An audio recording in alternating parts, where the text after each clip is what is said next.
In case you're relatively new to InfoPath form development, I'd like to provide an overview so you can think about what InfoPath can do for you and the place that it might have in your organization.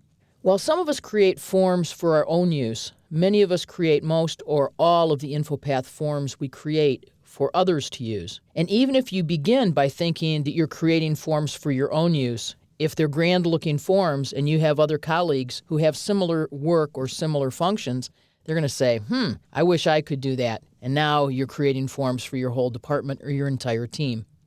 So before I say, what can InfoPath do for me, it's helpful to think, what can InfoPath do for my users? What can InfoPath do for my colleagues? What role does InfoPath have in my organization?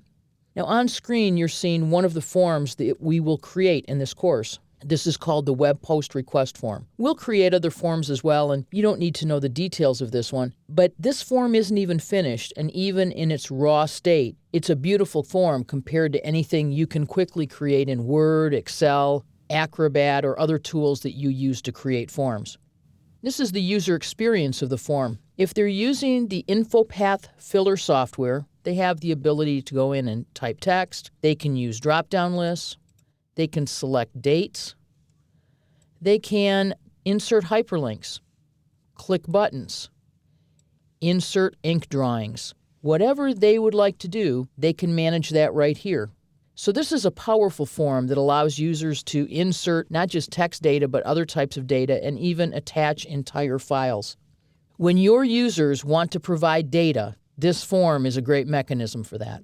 But when we look at the organization or our user community as a whole, there's even more functionality available simply because we're using InfoPath here rather than some other tool. We already can see that users will be able to fill out the form, but they could do that with Word or Excel or a form that they scribble information on a tablet or the back of a napkin. So what's next? Well, one of the most amazing things is that they'll never have to print this form and put it in an envelope in most of our use scenarios. They can simply click a button that says Submit and send this form off on its way to a distribution list or another user, or to a folder in Microsoft Exchange configured to receive posts. They can submit this completed form to a SharePoint library, and if you provide a connection, they can send it to a database. There are some other methods as well. And then finally, if you're using SharePoint as your form publishing location, your users will have the ability to aggregate form data and do some analysis, something that they can't easily do with data collected from forms created in Excel or Word. In fact, if you want to be able to analyze aggregated data that was originally entered in Word or Excel, you will begin by writing some custom code to extract that data. With InfoPath, we don't have to do that, and it creates lots of wins for our users. So what users can do with InfoPath is fill out forms in InfoPath Filler or in a browser, such as Internet Explorer. They can submit the form by email or to SharePoint or to a database. And then, if you're using SharePoint, they can aggregate and view their form details. And what can you look forward to as an InfoPath form developer? Well, this is the preview of the form. Let's look at our design view. Here we see all of the different controls that we can use to create a rich user experience, all of the formatting that's available, the ability to insert different types of layout tables and pictures, to design our pages, to connect to a vast array of data sources, either to pull data into the form, like a drop-down list, or to send data back out of the form once it's done. We can create rules to determine how things are done automatically within our form. And then over here on the right, we have a field list that we create as we're creating this form.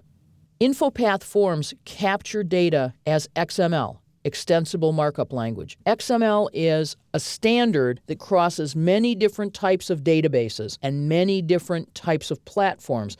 It doesn't matter if you're on a Mac or if you're on a Windows PC, if you're running Linux, you have access to XML. And so XML is our generic standard for exchanging data between different organizations, between different individuals. All of the controls here in InfoPath are made to capture XML data. And this field list is actually a description of an XML file called a schema that gets created as you and I work together. Microsoft InfoPath Designer 2013, which we see here, is a powerful form design tool. and it will allow you to connect to a wide range of data sources, to design and theme your form documents, to use its rich array of controls to capture data, and to present choices and options to your users. Microsoft InfoPath Designer isn't just a tool to create the most amazing forms you'll ever make.